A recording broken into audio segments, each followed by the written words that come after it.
So friend, Samsung is reportedly going to introduce a new OLED display technology for the Galaxy S26 Ultra next year, which relies on AI to help protect users' privacy. It will utilize the Flash Magic Pixel technology developed by Samsung Display. The display company has already showcased this technology at MWC and at the K-Display 2025 event this year. Significant changes are expected for the lineup next year. It's claimed that the lineup's branding will be revamped, with the entry-level mode being called the Galaxy S26 Pro, the Plus model being replaced with the Galaxy S26 Air, while the Ultra branding will be retained for the top-of-the-line model. And local media reports from Korea highlight that Samsung Display's Flash Magic Pixel technology is entering full-scale mass production. This raises the possibility of its being used for the Galaxy S26 Ultra and potentially even for the 2026 foldable phones. And this display technology uses AI to control individual OLED panel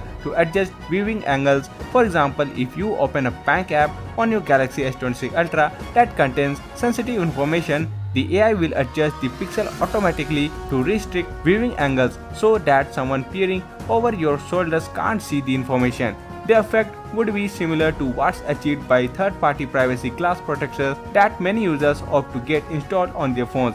While these third-party protectors get the job done, they also negatively impact the display quality and brightness. Flash Magic Pixel will provide all of these benefits while ensuring that users continue to enjoy the display's full capabilities. So that's for today in this video. Thank you for watching, and for more videos like this, please subscribe to the channel and press the bell icon.